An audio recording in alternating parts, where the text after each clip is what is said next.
But let me tell you something, Dr. King. There's something you have to learn. Please don't look down on anybody. Don't even look down on yourself. Don't look down on anybody in your life, no matter what you are, no matter who you are. Never you ever, because God could use the next person to uplift you. When I was working in Ochodi, I had these garage boys. They were my friends. And one happened to belong to a family that had this large expanse of land in Alagbado. And he took me there to show me their property. I helped them to bring some buyers. A week later, after I got the employment, they sent for me, the entire family. They had about 400 plots of land.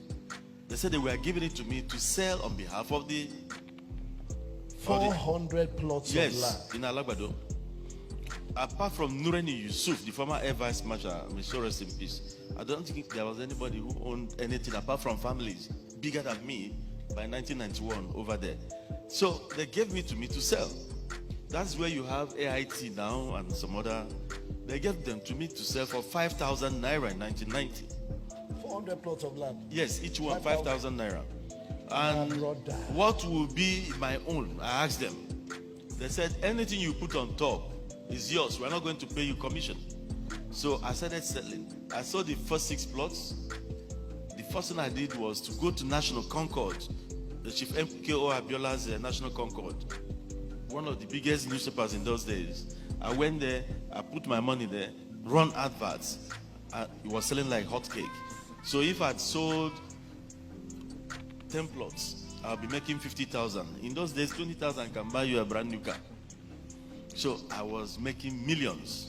And somebody advised me, Alan, start buying those properties yourself too. You have enough money. So I now floated Alan Onyema and Company, the real estate company.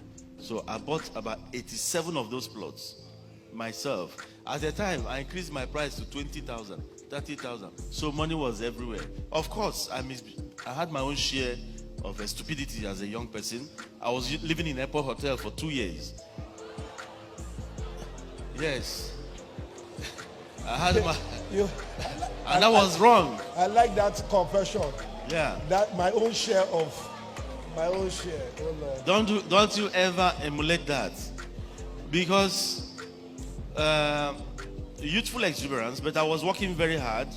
What happened was that I didn't have time to start looking for houses. In those days, Ikeja was the in thing, and I never liked houses with 3-bedroom flat, 1 toilet.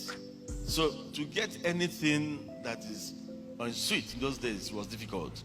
So I said, okay, let me go to the hotel, and I left where I was squatting. So I went there. That was how I ended up staying there for 2 years without knowing it. So even when I married in 1993, my wife, when she came in 1992, she visited me and she thought I had a house. And when we went to the hotel, she thought I left something there I wanted to pick. And I said, this is where I stay. The girl started crying. She started crying. So, but she later got to know that it was just one of those things. What I'm trying to say is this. I challenged myself. I got this boy that I didn't look down on him. He became my life-changing person, an angel of God. Don't look down on the person beside you. Yes. Don't look down. He could be responsible for your upliftment in life. So that was how I started the real estate business. I started buying Lekki. I was one of the biggest estate owners in Lekki in those days, up to 1998, where you had this Mayegu area of before Chevron. I don't think anybody owned anything bigger than me there. So a lot of people thought I just arrived with APs. No. But in 1992, I had to resign because I didn't want conflict of interest in my place of work. So I floated Onyema and Company, a law firm, then Alan Onyema and Company, the real estate, then International Business Links, Continental Business Links Limited. You have to study your environment, find out what they lack. When you're the first person to provide an answer, you become a millionaire. You get this. Go to your communities. Go to your environment, within your nation. Look at those problems that have not found, nobody has found an answer yet. See if you could tackle that problem. It could be in your community, it could be in your local government, it could be anywhere. It could even be the vicinity you live in. If you're the first person to discover a solution to that, you're on your way to wealth. Look for a problem and solve and make money from it. Say I hear Yes. So, I floated Continental Business Link Limited. In those days, some of these importers, they didn't have links to manufacturers abroad, especially South Korea. So I got Korean businessmen. I did a trade exhibition at the Federal Palace, brought all these traders who would want to go into importation. They were paying me, going through me to import. And I was charging my commission, making legitimate money, bringing in Korean factories here. And they were exhibiting.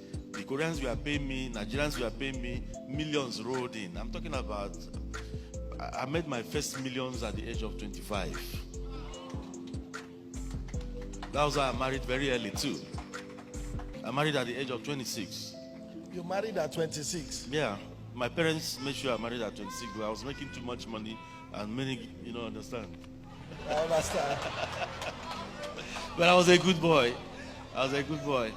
So, from there, I went into import and trade business. That's Every Child Limited. I was importing electronics, wholesale electronics into the country. I was discharging at the Hebrew Jetty in Apapa. We were selling in containers and all that. So I've always been there. But one thing I've noticed with me is the penchant for peace. While I was doing all this, anywhere I saw crisis, I used to put my head inside. Why did I name it Peace in the first place?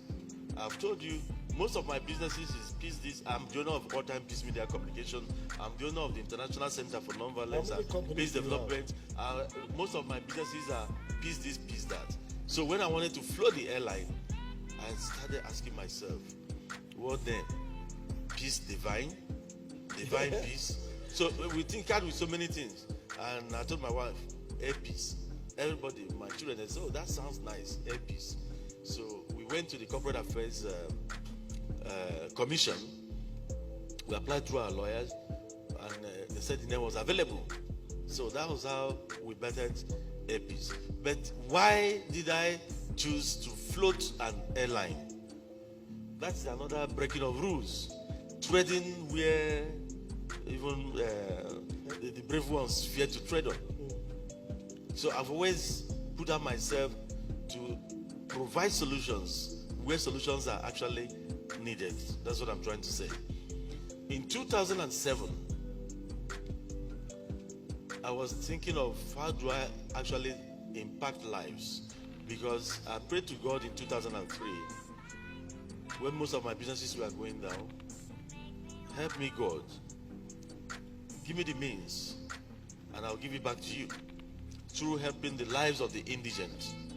So one of the things we did was giving people money, do this, do business, do that business, and they will come back some months later to tell you, oh, that money. They tell you stories. So my dad said, why not look for some kind of thing? My businesses were making billions, but they were not creating the number of jobs I would like them to create. There are some businesses you sit down in your house and be making billions, but you're not impacting several people. It was then somebody said, why not go into aviation? That one jet could give 1,000 people jobs. That was how I became passionate. I didn't go into the airline because it could give me billions. I went in there because I believed it could give jobs. Then I started studying. I trained myself on it. So in 2013, I bought my first plane. I bought the first 3 planes. They happened to be Donia jets. I took Bola Abaton, the owner of Air First Aviation. He was running charter operations. He was my consultant. So when we bought the first 3 planes, I bought one in France, bought the second one in Germany. We went to the US, bought 3 planes, 3 Donia 328 jets. We got back to London. I bought champagne. I don't drink alcohol. I said, but let's celebrate, let's pop. So these 3 jets now can give jobs to 3,000 people. Bolanho said, no. I said, but that's what I told you. He said, no. That these 3 jets, they were executive jets. That's for charter. He said, you only need 3 beautiful girls to market them. You know, charter was booming. The charter business was booming. You don't need any staff. What you need is 3 beautiful girls for marketing. Get two sets of pilots for the plane. That's all. You could be making $200,000 every day on each of those planes. He thought, I was angry. He's alive. We fell out that same day. He said, he calls me chief. Chief, why? Why are you angry? I said, but this is not what I told you. I said, I want to employ people, not to enrich myself the more. He is alive. His name is Bolanho Abaton. So he said, in that case, what you want to do is to buy Boeing. You want to go into full-blown airline. I thought it was charter. I said, yes, if that one could provide job. We were supposed to come back to Nigeria the following day. We had to go back to America. We went back to Texas to go and meet Jetran, Douglas Jaffe. We said, we've come back again. What is the problem this time? We want to buy Boeing. He said, why do you want to buy Boeing? I said, I want something that will give jobs to my people. He now looked at me. The white man looked at me and said, don't you think it's a dangerous field for you to venture? Airlines don't last in your country. And there's no gain in airline business. I said, I know, but it could give jobs to people. The man stood up and hugged me. He said, this is the first time a Nigerian will be coming here. The man is a billionaire in dollars. They sell planes in 200s. So he came to me and said, this is the first time a Nigerian will be coming here and be talking about his people. I'm going to help you. So, if I tell you the amount I paid for my first 4 Boeing 737, it's only God Almighty. You can explain it. Peanuts. That was how I started with 7 planes. And that, it happens that is the first time any Nigerian airline will be starting with more than 2 planes. I started with 7. And you packed it for almost 1 year. So. And they didn't give me license. Shebi, they say my airline belongs to Mama Peace. Mama Peace was in power, yet I didn't get license for almost 2 years. Is that possible? It's not possible. Alan, I have to beg you now, because if we sit here, we won't go to that.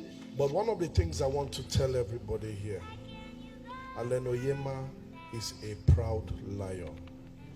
Alan Onyema is a living hero.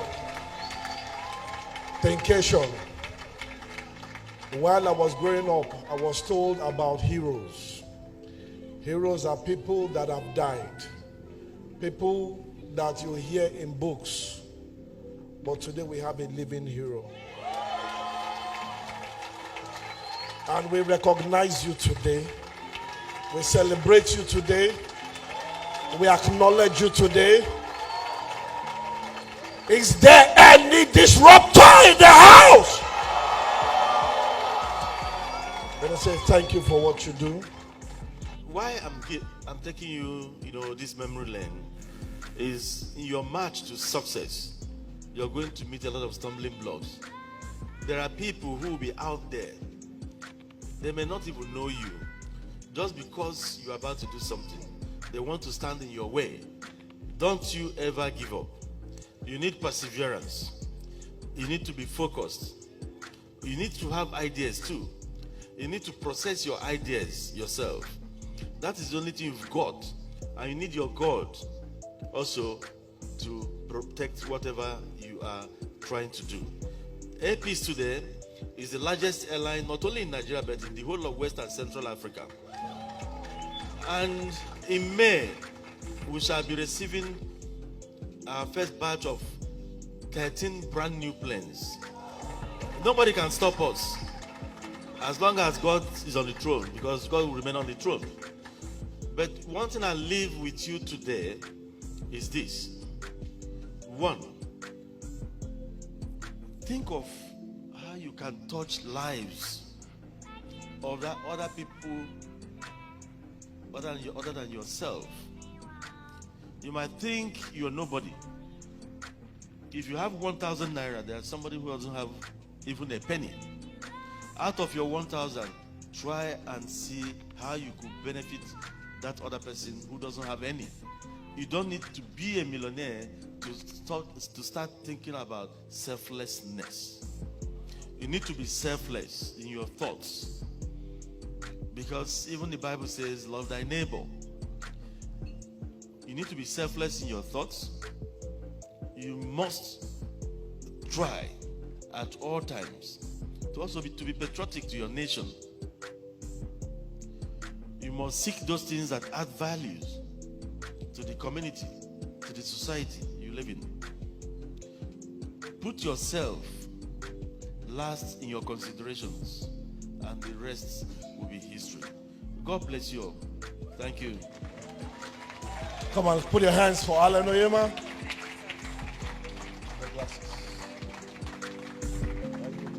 People were expecting that I should say that, but that's the code. You work for yourself.